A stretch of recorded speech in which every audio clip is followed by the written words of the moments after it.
ଦୁଇଟା ଫୁଟିଗଲେ ମଧ୍ୟ ଏଇ ପଞ୍ଚକ ଶରଣ ହସ୍ତରୁ ନାହିଁ ତାର ଭକ୍ତି।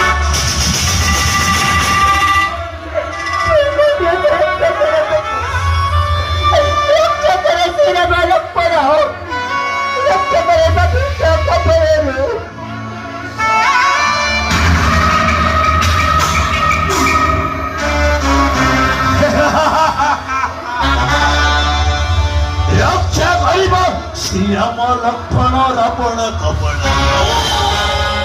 সে যাবল বিসর্জন করিতে জানল কি সপ্ত সাগর লক্ষ্মী রাম তোতে ভক্তি করিব।